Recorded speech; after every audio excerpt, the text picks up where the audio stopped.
Hello, my name is Matt. Thanks for tuning in to my channel here. And I wanted to talk about something interesting that happened to me when I was Googling. Weird intro, huh? I was doing some research on the mentality of smart people. And I know that sounds weird. Or, well, not so much necessarily even smart people, just people who think they are smart. And when I started typing in something about does thinking you're smart something something, Google started to autofill in, and I found this article. People who think they can get smarter makes them smarter, and I was like, well, that's really okay. When I first saw the Google search that it recommended, it was weird. I was a little confused, I'll admit. But then I came upon the link that it was referring to, and this is back from 2003 from the American Psychological Association. And it is just a little study they did that basically shows that if you believe that you can learn, you can. There's the link, pretty straightforward. Or if you just Google search, does thinking you're smart, or whatever, this title. But it is really important. I think it's really important to share. Okay, so the main thing is they took two groups of students, and one of them they didn't say anything to, and the other group, they told them, hey, look, you can get smarter, basically, and just gave them some encouragement to lead them to believe that they can get smarter. And that group did way better than the group that was told nothing. Now, I have a few concerns about this, such as it doesn't say how much they talk to the other group. Because, yeah, if you just don't talk to them at all, and you just say anything, you talk to the other ones in any way, you just ask them about themselves or something, maybe even, I bet you they do better too, just from being talked to.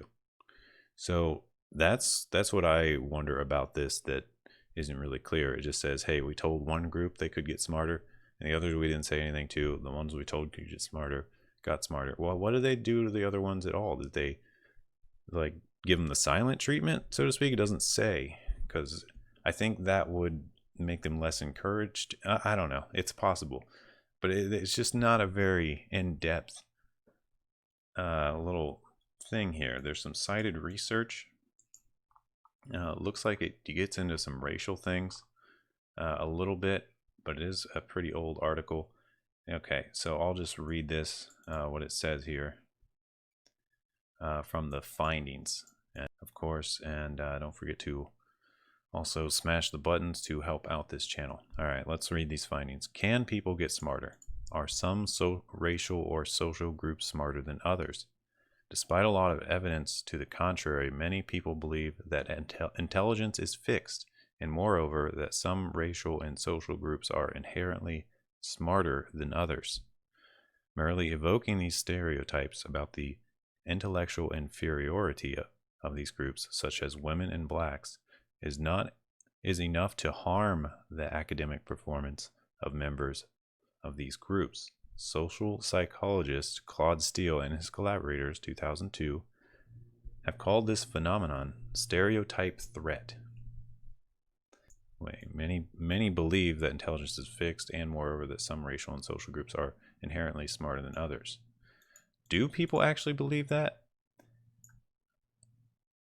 Some might not. Okay, well, we're way past the date of this article. This is 2003, so this is a pretty old article. Maybe it's a little dated in its wording. Yet psychologist Arson, Fried, and Good have developed a possible antidote to stereotype threat. They taught African American and European American college students to think of intelligence as changeable rather than fixed, a lesson that many psychological studies suggest is true. Students in a control group did not receive this message. Those students who learned about IQ's malleability improved their grades more than did students who did not receive this message, and also saw academics as more important than students did. than did students in the control group. Even more exciting was the finding that black students benefited more from learning about the malleable nature of intelligence than did white students, showing that this intervention may successfully counteract stereotype threat. What really kind of throws me back is, how do people ever get set in the mentality that they can't get smarter? You know, when you start growing from a young kid, you know, when you're young and growing up, you're very obviously getting smarter and learning more. So why would you believe that you can't get smarter when that's what you've been doing your entire life?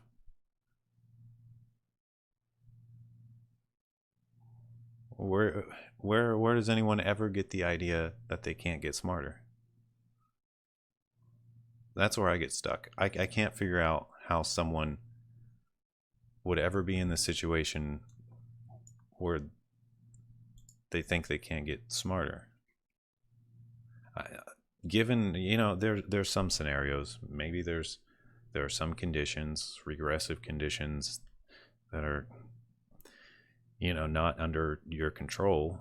Obviously there are some conditions that make it so it's hard for you to get smarter, but even in those cases you still can, at least a little. So what this is actually saying to me is something different.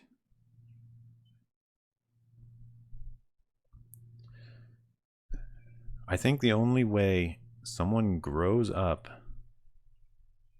and starts thinking they can't get smarter, and also assuming they don't have any condition, they're a fine human, is abuse. They've been abused. That's like an unfortunate realization in my head. It's not mentioned in this article, but how do people grow up getting smarter every day just by nature without even trying to, you know, and then somehow think that it's not possible and let that tank their grades and everything, and their performance, and ruin their life? And if you somehow believe that you can't get smarter, you probably have a bit of a mental problem, and it's probably not even your fault.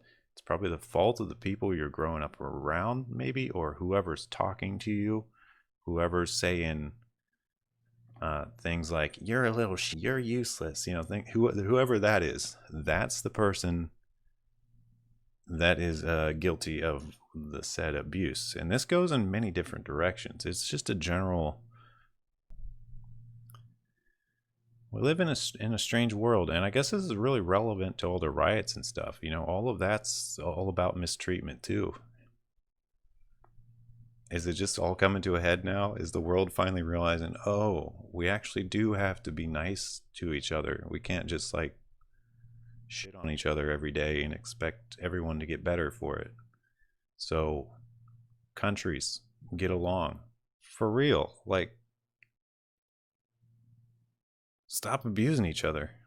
That's it. That goes for everyone in all directions. You're all responsible for yourselves on that. No one can force you to do anything. They are, that's probably wrong. You're still making the ultimate decision to follow them or not. So be true to yourselves, be good to each other. Peace out.